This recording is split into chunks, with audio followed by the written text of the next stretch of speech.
नमस्कार दोस्तों, मेरा नाम है विमल सिंह। बालाजी स्टडी अड्डा में आपका स्वागत है। यूपी ट्रिपल एस यानी कि उत्तर प्रदेश अधीनस्थ सेवा चयन आयोग की जो पेट की परीक्षा होगी 2021 के लिए, उसी के अंतर्गत भारतीय इतिहास के हम चैप्टर वाइज टॉपिक वाइज अलग अलग जो है हम आपको वीडियो लगातार करा रहे हैं। तो आज हम देखेंगे हमारी क्लास नंबर 3 और आज का हमारा जो टॉपिक होगा वो होगा हमारा जैन धर्म। इससे पहले हमने क्लास नंबर 2 देखी थी। साइड में आई बटन में पिछला वाला वीडियो आपको जो है वो मिल जाएगा और कंप्लीट प्लेलिस्ट अलग से मैंने पेट जो है इसकी बना दी है, जहां पर टॉपिक वाइज वीडियो भी आप देख सकते हैं। तो चलिए स्टार्ट करते हैं। थोड़ा सा सिलेबस पे मैं आपको दिखा देता हूँ। ये जो है वो पेट का सिलेबस है, जिसमें सबसे पहले हम सिंधु घाटी देख चुके हैं, वैदिक संस्कृति देख चुके हैं, बौद्ध धर्म जैन धर्म दोनों है। तो हम पहले जैन धर्म देख रहे हैं, जहां पर आज हम ये टॉपिक देखेंगे और इसके बाद हम फिर बौद्ध धर्म देखेंगे। और ये सभी टॉपिक आपके जूनियर के सुपर टेट में भी हैं, तो अगर उसकी भी तैयारी कर रहे हैं तो वो भी यहाँ से आप इन जो टॉपिक वाइज वीडियो उनको देख सकते हैं। तो सबसे पहला यहाँ से प्रश्न आता है जैन धर्म से, कि जो जैन धर्म है इसके संस्थापक जो हैं वो कौन थे। तो संस्थापक इसके ऋषभ देव जो है वो थे। उनका नाम ऋषभ देव जो है वो था। अब जैन धर्म जो है इसमें अलग अलग तीर्थंकर जो है वो हुए। टोटल संख्या उनकी कितनी थी? तो 24 जो है वो टोटल तीर्थंकर थे। इन्हीं 24 तीर्थंकर में यदि आपसे पहला तीर्थंकर पूछा जाए तो आप कहेंगे ऋषभ देव जो है वो थे। इसीलिए इन्हें जैन धर्म का संस्थापक भी माना जाता है और प्रथम तीर्थंकर भी माना जाता है। यहां से थोड़ा सा और आगे हम बढ़ेंगे तो जैन धर्म जो है उसके 23वें तीर्थंकर की अगर बात करें, उनका नाम पूछा जाता है और उनका नाम है पार्श्वनाथ। पार्श्वनाथ जो है वो 23वें तीर्थंकर थे। ये काशी के इक्ष्वाकु जो वंशीय राजा थे अशुसेन, उनके जो है वो पुत्र थे। उनके बारे में एक पॉइंट ये भी है कि जो इसके बाद वाले तीर्थंकर हुए महावीर स्वामी, वो भी या इससे जुड़े हुए थे। उनके जो माता पिता थे वो भी पार्श्वनाथ जो है इनके अनुयायी थे। तो पार्श्वनाथ की बात करें, जो इनके संबंध में प्रश्न पूछा जाता है वो पूछा जाता है चतुरायन धर्म से संबंधित। चतुरायन धर्म। तो जैन धर्म के संदर्भ में जो दर्शन दिए थे उसे चतुरायन धर्म कहा जाता है। अब चतुर मतलब चार चीजें इसमें आती हैं। कौन कौन सी? सबसे पहला है आपका सत्य, यानी कि सदा सत्य बोलना। दूसरा आपका अहिंसा, यानी कि हिंसा ना करना। तीसरा आपका अस्तेय, यानी कि चोरी ना करना। और चौथा आपका अपरिग्रह, यानी कि जो धन है उसका संचय जो है वो ना करना। तो ये चार चीजें बिंदु बताए गए थे और आप सभी ने 5 पढ़े हैं, तो आपको याद होगा। एक इसमें ब्रह्मचर्य भी होता है, तो वो इन्होंने नहीं बताया था। जो ब्रह्मचर्य था वो बाद में जोड़ा था जो 24वें तीर्थंकर थे, जिनका नाम है महावीर स्वामी, उन्होंने। तो प्रश्न यहाँ से ये भी बन सकता है कि जो ब्रह्मचर्य है वो किसके द्वारा जोड़ा गया था, या कौन से चार हैं, या इनमें से कौन ऐसे हैं जो पार्श्वनाथ जो हैं 23वें तीर्थंकर उनके साथ उनके द्वारा नहीं जोड़ा गया था। इस टाइप से प्रश्न पूछा जा सकता है। अब बात करते हैं हमारे जो 24वें तीर्थंकर। टोटल 24 बताया मैंने थे, 23 की हमने 23वें नंबर के जो थे उनकी बात कर ली। अब इन्हीं में जो 24वें तीर्थकर थे तीर्थंकर, वो आपके लिए सबसे ज्यादा इंपॉर्टेंट है और वही सबसे ज्यादा इस जैन धर्म से संबंधित भी हैं, जिनका नाम क्या है? महावीर स्वामी। और यही आपके कोर्स में एज इट इज लिखा भी हुआ है। महावीर स्वामी जो है इनका परिचय, जीवन परिचय, यही आपके एज इट इज कोर्स में लिखा हुआ है। अब सबसे पहला प्रश्न कि जो महावीर स्वामी है इनका जन्म जो है वो कब हुआ? तो आप कहेंगे 540 ईसा पूर्व में जो है वो हुआ। दूसरा प्रश्न यहीं से कि कहाँ हुआ? तो कुंडग्राम, और कहीं कहीं कुंडग्राम की जगह वैशाली भी लिखा रहता है, तो कुंडग्राम वैशाली इस टाइप से ध्यान रखिए, ताकि जो भी आपके ऑप्शन में है उसके अकॉर्डिंग आप टिक कर सकें। तो कुंडग्राम वैशाली में इनका जन्म हुआ था। पिता की बात करें और माता की बात करें और पत्नी की बात करें, और इस पत्नी से पुत्री की बात करें। इतनी चीजें आपको जीवन परिचय से रिलेटेड याद रखनी है। पिता का नाम, अच्छा इनका बचपन का नाम क्या था महावीर स्वामी का, ये भी पूछा जाता है। तो वर्धमान था, ब्रैकेट में मैंने लिख दिया है। तो वर्धमान जो है इनका बचपन का नाम था। तो ये जरूर ध्यान रखिएगा, इनका भी पूछा जाता है, महात्मा बुद्ध का भी पूछा जाता है। तो देखिए पिता का नाम क्या था महावीर स्वामी का, तो पिता का नाम था इनके सिद्धार्थ। एक्चुअल में इनके पिता का नाम सिद्धार्थ था और जो महात्मा बुद्ध हैं उनके बचपन का नाम सिद्धार्थ था। तो दोनों को कंपैरिजन करके भी आप याद रख सकते हैं। माता का नाम इनके क्या था, तो माता का नाम इनके त्रिशला था।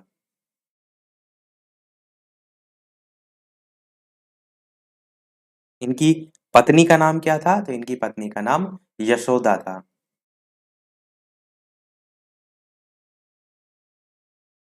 और ये जो पत्नी है इससे एक पुत्री भी थी और उस पुत्री का नाम क्या था, अनोजा प्रियदर्शनी।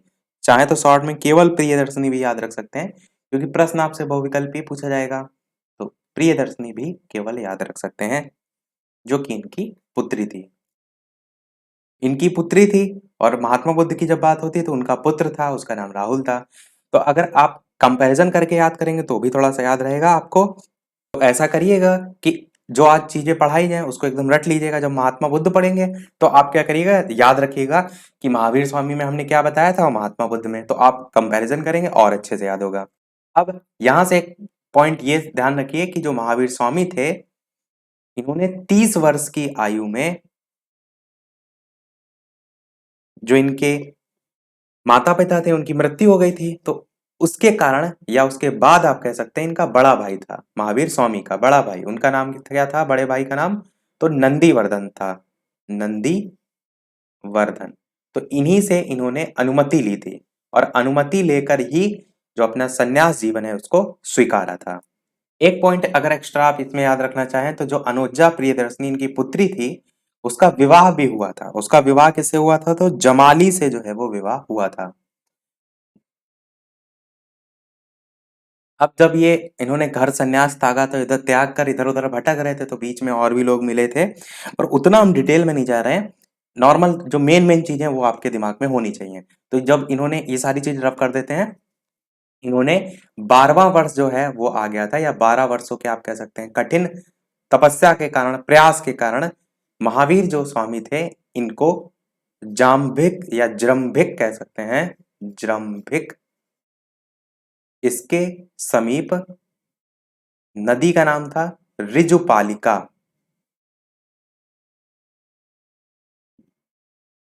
इसके तट पर, ऋजुपालिका नदी के तट पर, और वृक्ष का नाम था साल वृक्ष। इसके नीचे तपस्या करते हुए संपूर्ण ज्ञान का बोध जो है वो हुआ था। और इसी समय से जो महावीर थे वो 3 वर्ड देखने को मिलते हैं, एक आपका जिन, एक आपका अहरत, और एक आपका निर्गंध, निर्ग्रंथ। तो जो जिन है उसे हम कहते हैं विजेता, अहरत होता है आपका पूज्य, और जो निर्ग्रंथ है ये आपका बंधनहीन होता है। तो ये जो है वो कहलाए, कौन कहलाया, महावीर स्वामी कहलाए। अब इनको ज्ञान जब प्राप्त हो गया तो अपना उपदेश देंगे। तो उपदेश से संबंधित प्रश्न ये पूछा जाता है कि इन्होंने जो अपना उपदेश दिया था वो कहाँ दिया था और किस भाषा में दिया था, तो राजगीर में दिया था। सबसे पहले ये ध्यान रखिएगा। और दूसरी चीज ये ध्यान रखिए किस भाषा में, तो अर्धमागधी, या फिर आप प्राकृत कह सकते हैं, अर्धमागधी या फिर प्राकृत भाषा में जो है वो दिया था। इस पेज को रब करते हैं। और वीडियो आप सभी को पसंद आए तो वीडियो सभी लोग जितने भी देख रहे हैं लाइक अवश्य कर दीजिएगा। अपनी तरफ से मैं पूरी मेहनत कर रहा हूँ कि कोई भी टॉपिक यहाँ से कैसे भी प्रश्न आए तो आपका छूटे बिल्कुल भी ना। वीडियो अगर आपको समझ में चीजें आए, पसंद आए तो लाइक सभी लोग करके अपना सहयोग जो है वो देते रहिएगा। देखिए एक प्रश्न हमने ये देख लिया, अब एक प्रश्न ये भी आ सकता है आपसे कि जो महावीर थे इन्होंने उपदेश जो दिया था कहाँ दिया? राजगीर में दिया। किस भाषा में दिया? तो प्राकृत अर्धमागधी भाषा में दिया। पर किसको दिया? तो आप क्या कहेंगे? जो प्रथम अनुयायी थे वो कौन थे? प्रथम अनुयायी तो वो थे इन्हीं के दामाद, जो अभी मैंने नाम बताया था, जिनका नाम था जामिल। और जामिल कौन थे? तो इनकी जो पत्नी थी, पत्नी का नाम क्या था? यशोदा था। यशोदा, और उससे पुत्री थी इनकी, और पुत्री का नाम क्या था?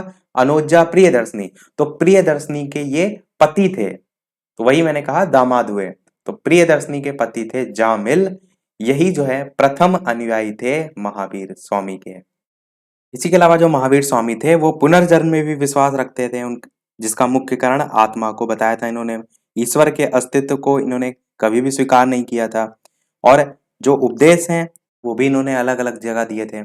एक चीज यहाँ से आप और समझिए कि जैसे जैसे समय बढ़ता है तो चीजों में डिवीजन आता है। तो यही जो आपका था, जो जैन धर्म, ये या जैन मत कह सकते हैं, वो आगे चलकर श्वेतांबर और दिगंबर नामक दो संप्रदाय भी थे, जिनमें जो है वो बट गया था। श्वेतांबर और दिगंबर। जो श्वेतांबर है, ये होते हैं श्वेत वस्त्र धारण करने वाले। श्वेत अंबर नाम से ही समझ में आ रहा है। और इसमें स्थूल जो भद्र था उसके शिष्य जो है वो शामिल हुए थे। दिगंबर जो है ये क्या होता है? तो ये नग्न रहने वाले होते थे, और इसमें जो शिष्य थे वो भद्रबाहु के थे। नाम भी चलिए मैं लिख देता हूं यहाँ पर। भद्रबाहु जो है उसके शिष्य थे, और यहाँ पर भद्रबाहु यहाँ पर है, यहाँ पर स्थूल भद्र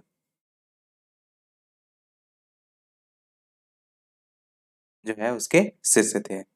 अब बात कर लेते हैं जो महावीर स्वामी है उनके निर्वाण के संदर्भ में। तो देखिए, जैन धर्म में जो मृत्यु होती थी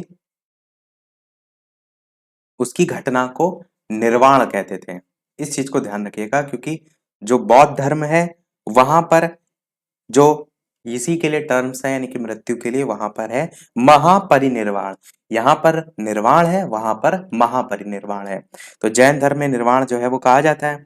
तो इनकी अगर निर्वाण की बात करें तो कितने वर्ष की आयु में? 72 वर्ष की आयु में। इसी को अगर आप ईसा पूर्व में कहना चाहें तो 468 ईसा पूर्व में जो बिहार राज्य है उसके अंतर्गत राजगीर आता है, और राजगीर के निकट पावापुरी में जो है हुई थी इनकी मृत्यु या निर्वाण। ध्यान दीजिएगा, पावापुरी बहुत बार डायरेक्ट ऑप्शन में दिया जाता है, पर आपको पता होना चाहिए कि बिहार के अंतर्गत राजगीर के निकट पावापुरी, क्योंकि थोड़ा सा जब प्रश्न का लेवल और बढ़ाने का प्रयास किया जाता है तो ऐसे करके भी दिया जाता है। हो सकता है डायरेक्ट बिहार ही आपको दे दिया जाए। तो जन्म मृत्यु तो हर हाल में आपको रटी होनी चाहिए। जैन धर्म में अगर ये भी देखेंगे तो सर्वाधिक जो बल है वो मोक्ष प्राप्ति पर ही ज्यादा दिया भी गया था। अच्छा, जैन धर्म में जो मोक्ष प्राप्ति थी उसके लिए एक विधि भी बताई गई थी, और उस विधि का नाम था संलेखना विधि। संलेखन विधि, या इसी को हम संलेखना विधि भी जो है वो कहते हैं। ये जो विधि होती थी ये आपकी एक्चुअल में उपवास विधि होती थी। उपवास विधि का कहने का मतलब क्या है कि उपवास रखकर जो है जो व्यक्ति होता है वो मृत्यु को प्राप्त करता था। तो इसी संलेखन जो विधि थी इसी को ही सर्वोच्च माना गया था मोक्ष प्राप्ति के लिए। और इसी विधि के द्वारा जो मौर्य वंश के साथ संस्थापक थे चंद्रगुप्त मौर्य, उन्होंने कर्नाटक के श्रवणबेलगोला में जो श्रृंगेरी पर्वत था उस पर अपना शरीर को त्याग किया था। तो यही संलेखना विधि जो है वो, या संलेखन विधि जो है वो थी।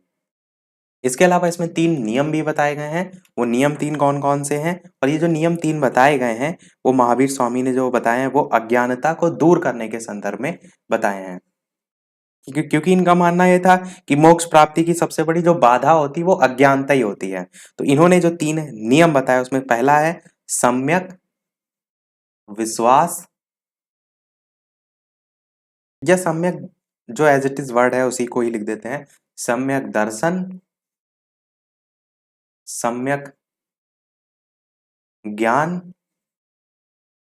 और साथ ही सम्यक आचरण, या इसी को ही कहीं कहीं चरित्र भी जो है वो लिखा जाता है।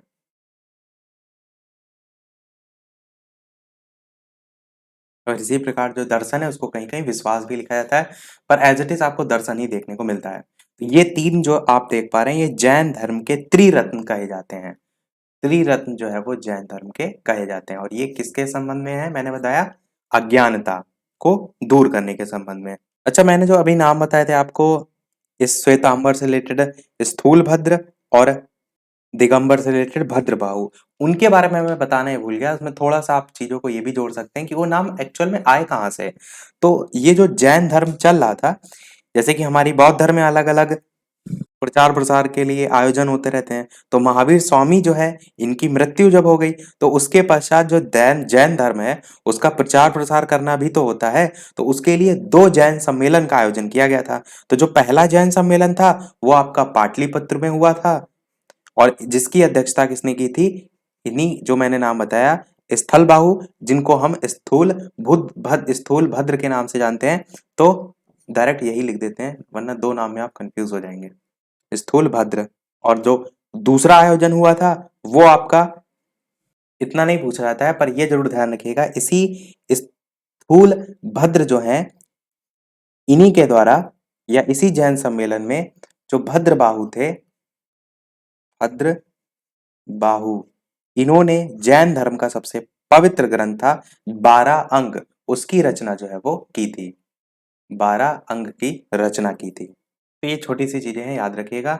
अब बात कर लेते हैं थोड़ा सा राजाओं के संदर्भ में जो कि इनसे जुड़े हुए थे। तो जैन धर्म मानने वाले कुछ राजा में आप कहेंगे उदाइन है, चंद्रगुप्त मौर्य, एक मैंने अभी बताया था, जो संलेखन विधि थी उसी से ही उन्होंने निर्वाण प्राप्त किया, मोक्ष की प्राप्ति हुई, तो वो भी इसी से संबंधित हो गए। कलिंग नरेश थे, राष्ट्रकूट राजा अमोघ वर्ष इसी से संबंधित थे, चंदेल शासक थे। तो ये कुछ नाम हैं, आप जो है याद रख सकते हैं।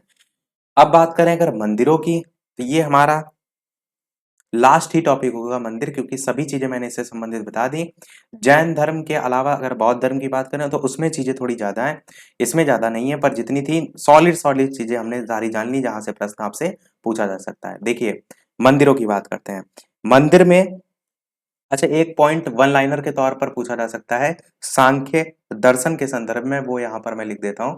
वो ये कि जो सांख्य दर्शन है, ये जैन धर्म में जो आध्यात्मिक विचार की बात जब आएगी तो उनको इसी सांख्य दर्शन से ग्रहण किया गया है। बस इतना ध्यान रखिएगा कि जैन धर्म ने अपने जो आध्यात्मिक विचार हैं उनको सांख्य दर्शन से ग्रहण किया। अब मंदिरों की बात करते हैं। तो जो एमपी है, मध्य प्रदेश, इसके खजुराहो में, खजुराहो में विश्व प्रसिद्ध मंदिर हिंदू धर्म और जैन धर्म से संबंधित हैं। तो कहां पर है? मध्य प्रदेश, खजुराहो में। पूछा ये जाता है निर्माण किसने करवाया था? तो चंदेल शासकों ने जो है वो करवाया था, चंदेल शासकों ने। फिर आपका कर्नाटक की अगर बात करें, तो कर्नाटक के श्रवण बेलगोला में स्थित है आपका, शॉर्ट में मैं श्रा लिख देता हूं, समझ जाइएगा। श्रवण बेलगोला जो है उसमें स्थित है गोमतेश्वर जैन मंदिर, गोमतेश्वर जैन मंदिर। इसका निर्माण किसने कराया था? तो चामुंडा राज नामक एक शासक था, उसके द्वारा कराया गया था गोमतेश्वर जैन मंदिर। और इधर वाला चंदेल शासकों के द्वारा। और एक और लास्ट है जो कि बहुत ज्यादा पूछा जाता है, और वो है राजस्थान,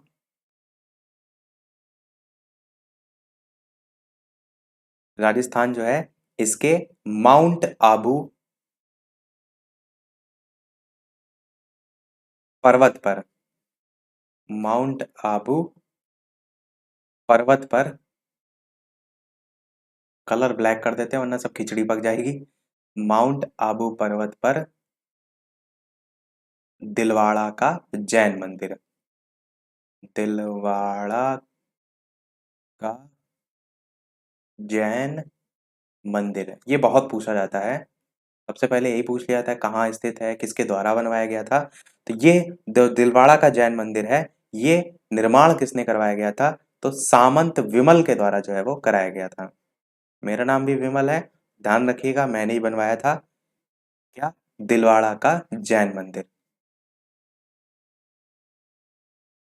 तो ये कुछ मंदिर थे जो कि जैन धर्म से संबंधित थे। सभी चीजें हमने बात कर ली, जन्म, मृत्यु, माता पिता, मंदिर, राजा और जो भी वहां पर शासक थे, जो संप्रदाय थे, जो वहां पर त्रिरत्न थे। उम्मीद करते हैं वीडियो आपको चीजें समझ आ गई होंगी। कोशिश ये कीजिएगा चीजों को एक बार फिर से देखिएगा, रिवाइज कीजिएगा और एकदम दिमाग में बैठा लीजिएगा, क्योंकि इसके बाद जो हम वीडियो देखेंगे वो देखेंगे बौद्ध धर्म का कल। पर इन सभी चीजों को आप याद कर लेंगे तभी उसको देखने में आपको मजा आएगी। कंपैरिजन करते हुए याद करेंगे तो और भी अच्छा भी लगेगा। अब एक प्रश्न आपसे भी हम पूछ लेते हैं, जैसे कि सभी वीडियो में हम आपसे एक ना एक प्रश्न पूछते हैं इस वीडियो को समाप्त करने से पहले। तो कल हम बौद्ध धर्म पढ़ाएंगे, तो चलिए बौद्ध धर्म से ही संबंधित जो प्रश्न है वो पूछ लेते हैं। जो हमने आज बताया है उसी में से ही पूछते हैं। तो बौद्ध धर्म जो है, इसके जो संस्थापक थे जिनका नाम क्या था? गौतम बुद्ध। गौतम बुद्ध। इनके बचपन का नाम जो है वो क्या था? ऑप्शन हम नहीं दे रहे हैं क्योंकि मैंने बताया था इस वीडियो में। तो ये आपका इस वीडियो का प्रश्न है। सभी लोग अपना आंसर वीडियो के मेन कमेंट में टाइप करके बताइएगा। इसी के साथ वीडियो हमारा समाप्त होता है। वीडियो को अन्य लोगों के साथ शेयर भी अवश्य कर दीजिएगा। वीडियो पसंद आया हो तो वीडियो को सभी लोग लाइक अवश्य कर दीजिएगा, ताकि आपके एक लाइक से मुझे मोटिवेशन मिलता रहे। इसी प्रकार मैं आपके लिए अच्छे से अच्छे वीडियो प्रोवाइड कराता रहूं। चैनल पर नए हो सब्सक्राइब करके भी जुड़ जाइएगा, और टेलीग्राम चैनल से नहीं जुड़े हो अभी तक तो लिंक आपको डिस्क्रिप्शन में मिल जाएगी, सर्च करके भी जुड़ सकते हैं। मिलते हैं चलिए अगले वीडियो में नए टॉपिक के साथ। तब तक के लिए नमस्कार। Thank you for watching.